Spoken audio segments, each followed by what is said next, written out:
নমস্কার, আপনারা দেখছেন গ্লোব টিভি। সবার পাশে সবার সাথে গ্লোব নিউজ নিয়ে এই মুহূর্তে আপনাদের সঙ্গে রয়েছি আমি শর্মিষ্ঠা। এক নজরে দেখে নেব আজকের বিশেষ খবর। মেমারি পাল্লা ক্যাম্পের উদয় সংঘের মাঠে তৃণমূল কংগ্রেসের সভা। ব্রিজের স্থান পরিবর্তনের অভিযোগে ঘাটাল মহকুমায় দাসপুরে বিক্ষোভ গ্রামবাসীদের। হুগলি তারকেশ্বরে তৃণমূলের বিক্ষোভ। কয়েক ঘন্টার ব্যবধানে মালদায় আবার খুন। দক্ষিণ আফ্রিকার বিরুদ্ধে টেস্ট সিরিজের টিম ইন্ডিয়া গভীর সংকটে পড়েছে। আবহাওয়ার পূর্বাভাস।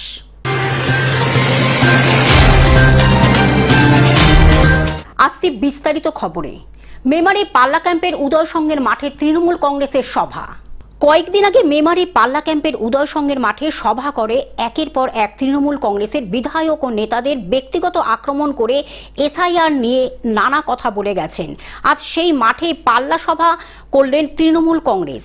পূর্ব বর্ধমান জেলা তৃণমূল কংগ্রেসের পক্ষ থেকে সভাটি করা হয়।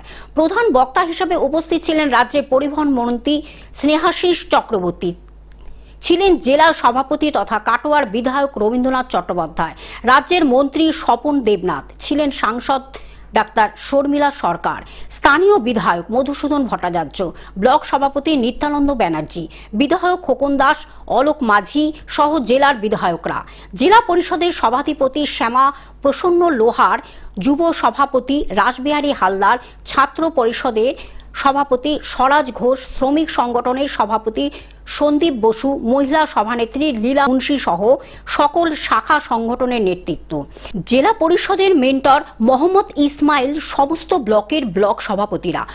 প্রধান বক্তা তার বক্তব্যে বলেন, কেউ ভয় খাবেন না, কারণ নাম বাদ যাবে না। সকলের পাশে আছেন মমতা বন্দ্যোপাধ্যায় ও অভিষেক বন্দ্যোপাধ্যায়।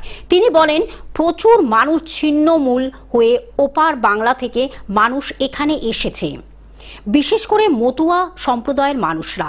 আজ বিজেপি তাদের দেশ থেকে বিতাড়িত করতে চাইছে, অথচ এই মানুষগুলো এতদিন এখানেই আছেন, অনেকের জন্ম এদেশেই। মেহমুদ খান বলেন, বাংলার মাটি দুর্জয় ঘাঁটি, এখানে কারো জারি জুরি চলবে না। 2026-এর নির্বাচনে আবার বিপুল সংখ্যক আসনে জয়লাভ করে তৃণমূল কংগ্রেস ক্ষমতায় আসবে এবং মমতা বন্দ্যোপাধ্যায় আবার মুখ্যমন্ত্রী হবেন। সেটা লন্ডনে একটা বিমা সংস্থার কাছে বিমা করাতে হয়, করেছি, কিন্তু সেই বিমার কাগজটা এসে পৌঁছয়নি।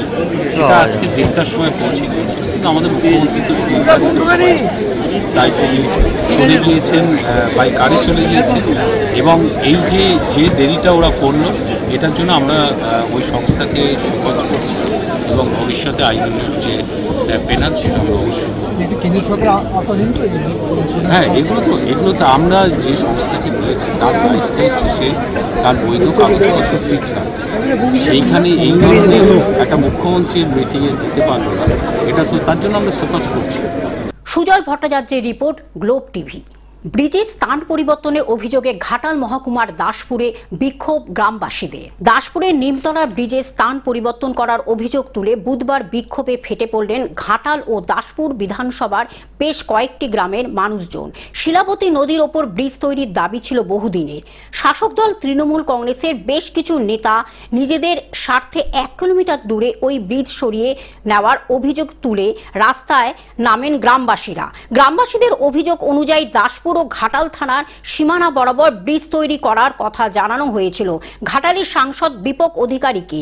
গ্রামবাসীদের কথা মতো ওই জায়গাতে ব্রিজ তৈরির কথা বলা হয় প্রশাসনিক তরফে, কিন্তু গ্রামবাসীরা দেখেন ব্রিজ অন্যত্র তৈরি করা হচ্ছে। বিক্ষুব্ধ গ্রামবাসীদের অভিযোগে তৃণমূল কংগ্রেসের দিকে।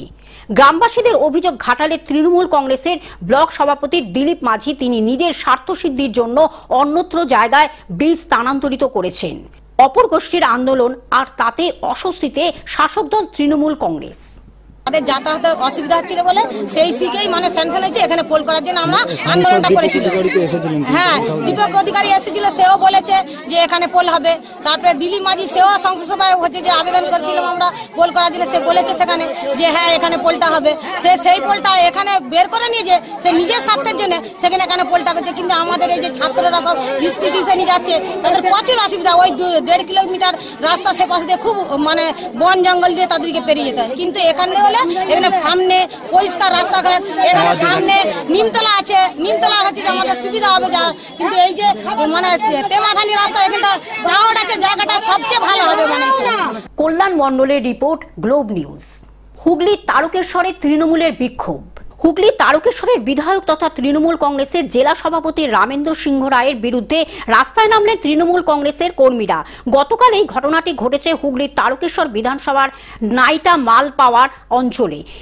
এদিন একাধিক তৃণমূল কংগ্রেসের সদস্যরা বিধায়ক রামেন্দ্র সিং রায়ের বিরুদ্ধে রাস্তায় নেমে পথ অবরোধ করে বিক্ষোভ দেখালেন। তাদের অভিযোগ, এলাকার প্রভাবশালী কোটিপতিদের কাছে কোটি কোটি টাকা খেয়ে কোনো উন্নয়ন না করে প্রভাব খাটাচ্ছেন বিধায়ক। 18 বছর আছি ওইখানে, আর এবারে ইন্দাবাসনে পেয়েছি, এবার মানে ভিতরে যে মাজা ঘষা করছি ওইটা করতে দিচ্ছে না। ওখানে যে তন্ময় বাগ বিধায়ক, তন্ময় বাগের ওসি উনি মানে কতবার ডেকেছে, ডেকে মানে পায়ে ফুসা হয়ে গেছে। খালি বলছে আমি থেকে ঘর করে দেবো, তোমার চিন্তা নেই, খালি এইসব বলে কাটিয়ে দিচ্ছে। কারোর আবার অভিযোগ, বিধায়ক ঘনিষ্ঠ লোক টাকা খেয়েছেন আবাস যোজনার বাড়ি পাইয়ে দেওয়ার নাম করে, অথচ তারপরেও তাদের বাড়ি হয়নি। এছাড়াও আরও অন্যান্য অভিযোগ নিয়ে রাস্তায় নেমে হাতে তৃণমূলের পতাকা নিয়ে সরগরম তৃণমূল বিধায়কের বিরুদ্ধে। কি বলছেন বিধায়কের বিষয়ে? তারকেশ্বরের বিধায়ক তো উল্টো পাল্টা কাজকর্ম, তারকেশ্বর বিধায়কের মোটেই ভালো নয়। প্রভাবশালীদেরকে নিয়ে দালালি করছে। এখানে 99% লোক বলবে আপনাদের, তাদের জিজ্ঞাসা করুন, একই মধ্যে। হুগলি থেকে কৌশিক ঘোষের রিপোর্ট, গ্লোব নিউজ। কয়েক ঘন্টার ব্যবধানে মালদায় আবার খুন। মাত্র কয়েক ঘন্টার ব্যবধানে মালদায় আবার খুন, চলল গুলি। এবার খুন পাপড় বিক্রেতা। জলসার একটি অনুষ্ঠান থেকে পাপড় বিক্রি করে সাইকেল নিয়ে বাড়ি ফেরার পথে মালদায় কালিয়াচক থানায় কাশিমনগর এলাকায় কয়েকজন দুষ্কৃতী তাকে লক্ষ্য করে গুলি করে। তার মাথায় গুলি লাগে। মৃত পাপড় বিক্রেতার নাম আজাহার আলী, বয়স 55 বছর, বাড়ি কালিয়াচক থানার ফতেখানি এলাকায়। প্রাথমিকভাবে জানা যায় এদিন ওই পাপড় বিক্রেতা কাশিমনগর এলাকায় বেশ কয়েকজন দুষ্কৃতী তার পথ আটকে টাকা পয়সা ছিনতাই করে। সেখান থেকে পালিয়ে আসার চেষ্টা করলে তাকে পেছন থেকে গুলি মারে দুষ্কৃতীরা বলে অভিযোগ। পুরো ঘটনার তদন্ত শুরু করেছে পুলিশ। ভালো ছিল এবং খুবই সাধারণ ছিল। প্রত্যেক মেলাতে যেত, গিয়ে পাপড় উপর বিক্রি করতো, করে নিজের সংসার চালাতো। এরকম যে ঘটনা ঘটবে আমাদের মানে পুরো জালালপুর এই ঘটনার পিছে মানে ভেবে তাল পাচ্ছে না। প্রশাসনকে অবশ্যই আমরা মানে মনে করাবো যে যতটা পারে ইনার প্রতি যে মানে ক্ষতি করেছে বা পরিবারের ক্ষতি করেছে তাদেরকে কঠোর থেকে কঠোরতম শাস্তি দেওয়া হবে। কি হয়েছে? মেলা যদুপুরে মেলা ছিল, জলসার মেলা। সেই মেলাতে আপনার জলসার মেলাতে পাপড় বিক্রি করতে গেছিল, বিক্রি করে ধরেন আসছিল। সেই পথে আসার পথে যেভাবেই হোক কি রকম করে কি করেছে না করেছে করে লোকটা। কোথায় ওই জায়গাটা? আপনার আমাদের জালালপুর ঈদগাহ যাওয়ার রাস্তা, যে কাশিমনগরের রাস্তা, সেই রাস্তাতে NH 34 এর পাশে উনি মেলা থেকে ফিরছিলেন পাপড়। তারপর হ্যাঁ ওই রকমই টাইপের, কিন্তু পোস্টমর্টম রিপোর্ট না আসলে তো বলা তো যাবে না কি। আপাতত কি মনে হচ্ছে আপনাদের? আপাতত তো মনে হচ্ছে ওই রকমই, যে বুলেট আপনার ফায়ার হয়েছে। অভিষেক দাসের রিপোর্ট, গ্লোব নিউজ।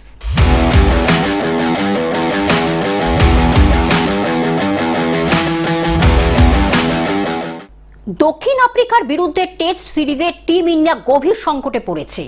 গুয়াহাটির বর্ষাপাড়া স্টেডিয়ামে হওয়া দ্বিতীয় টেস্টে ভারতীয় দল লজ্জাজনকভাবে ম্যাচ হেরেছে।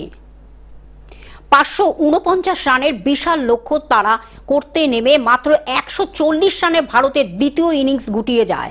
408 রানের বিরাট ব্যবধানে ম্যাচ হারে ভারত। টেস্ট ক্রিকেটের ইতিহাসে দেশের মাটিতে রানের নিরিখে যা সবচেয়ে বড় পরাজয় ভারতের।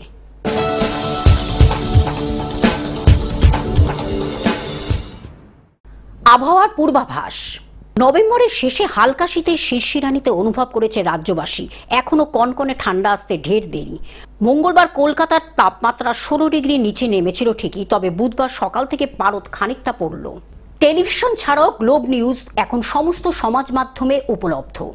বিস্তারিত জানতে আমাদের টোল ফ্রি নাম্বারে 1800891974 লগ ইন করুন আমাদের ওয়েবসাইটে www.globetvindia.com। গ্লোব নিউজ এই পর্যন্ত। দেখতে থাকুন গ্লোব টিভি, সবার পাশে সবার সাথে। নমস্কার।